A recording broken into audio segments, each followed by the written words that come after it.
Hello, tarot people, tarot tube, tarot family, tarot community. My name is Alan. I'm glad to be here.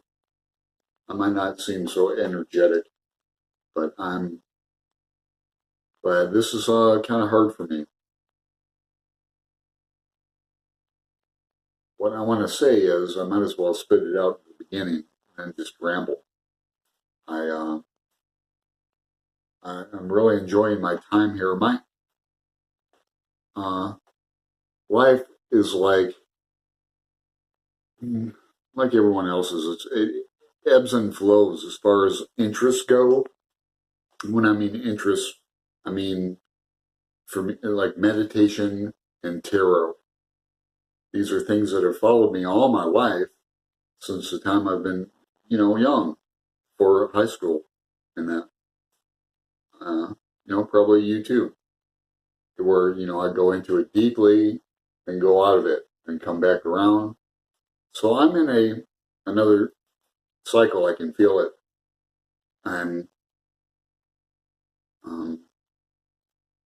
I've always been into tarot, and it's never left me. But I guess I'm trying to say I'm in a period where I'm going back into some deep study.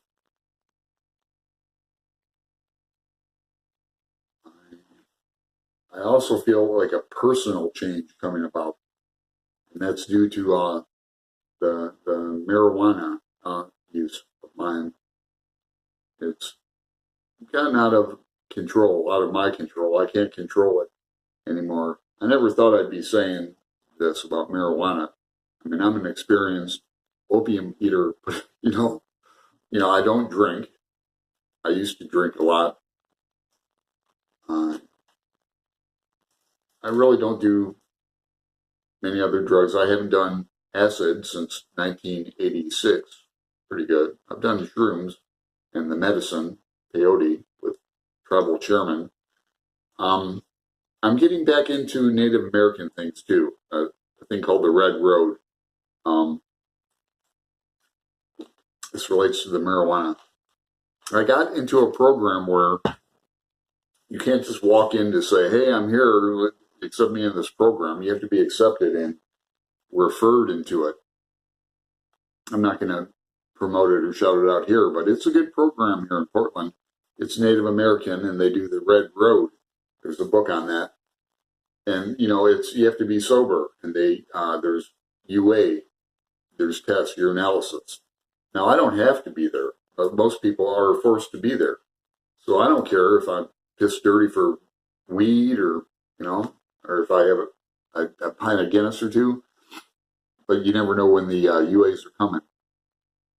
But that's beside the point. The point is, the marijuana is affecting my dreams as far as lucid dreaming and astral projection and just regular dreaming. And I'm a lifelong dreamer. I have sleep apnea. I don't have a CPAP machine now, but I've had two before. I can't get used to them. And now that I'm not in a relationship or anything and I live alone, I'm kind of afraid to have that thing on me. And I just don't want to choke on my peanut butter sandwich at night, croak alone. So that relates to waking up all the time. And that's why I remember my dreams, and I always have since a kid. I had prophetic dreams. I'm really into Carl Jung, and archetypes, Joseph Campbell, everything. But I've written down my dreams for years, and that's how you can prove the prophetic dreams like that. And I've always been able to astral project through lucid dreaming. I just can go that way. Other people have different methods. And I really miss my dreams. So it's time for like a sober November or a sober October that Joe Rogan just did. So anyway, I thought I'd do a video like a la Simon or Becca or Lisa, I have, I'm not a, I can be open and vulnerable and needy because, yeah, it's just marijuana. It got to the point where, or it is to the point where I can't wake up in the morning and not start off the bat and then just start going. And I'm in therapy. I've had the same therapist now for a year and a half. I really love her, and she's into Enneagram. She's into Buddhism. She's worked with with Thich Nhat Hanh over at Palm. What is it called? Palm uh, Plum Village in France. She's been over there, and I worked with another guy has 3 books out. Dr. Philip Shapiro, very spiritual man. He's 20 years older than me.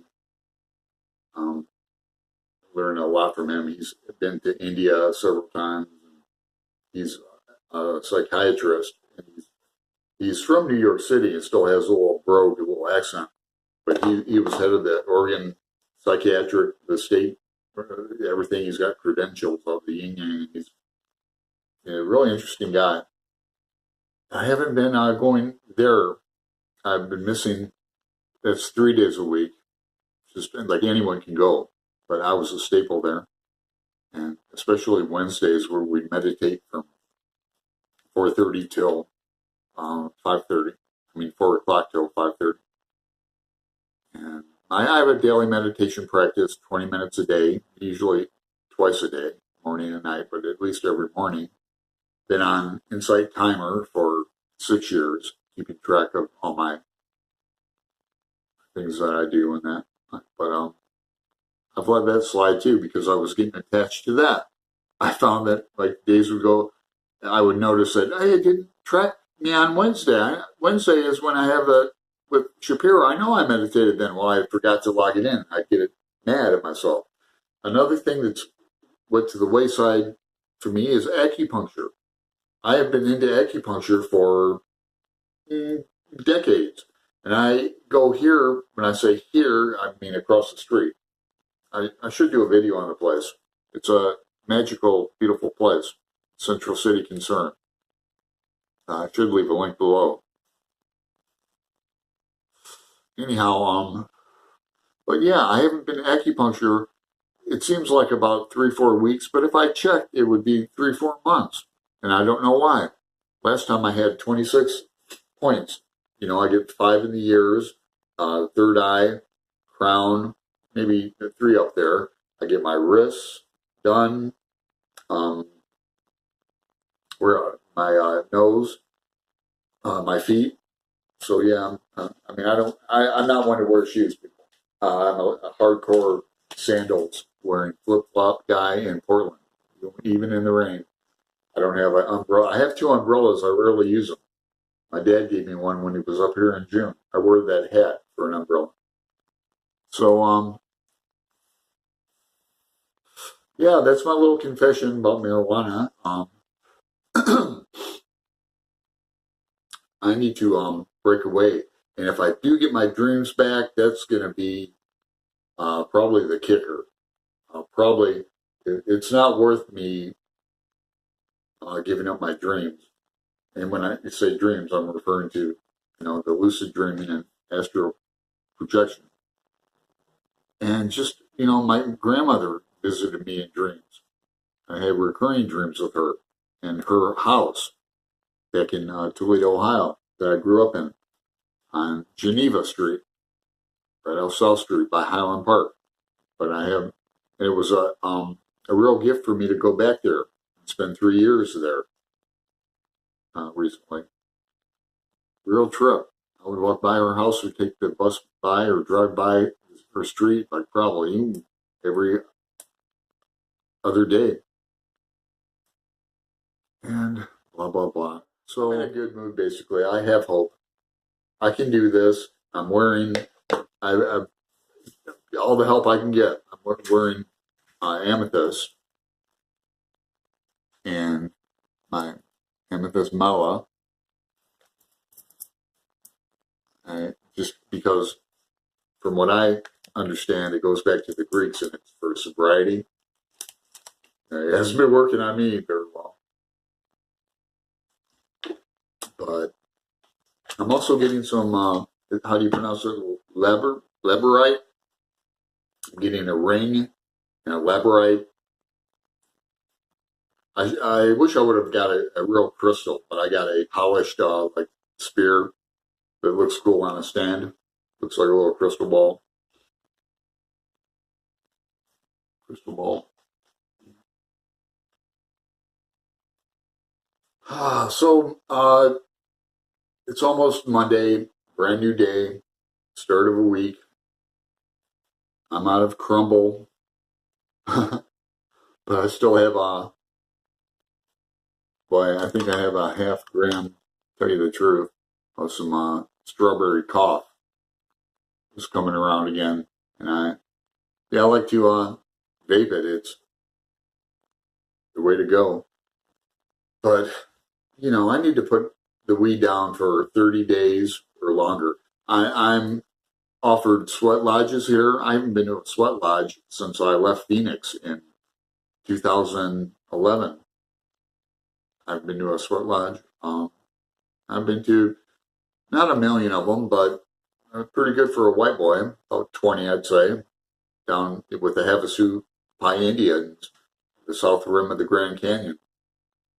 Did several sweats down there.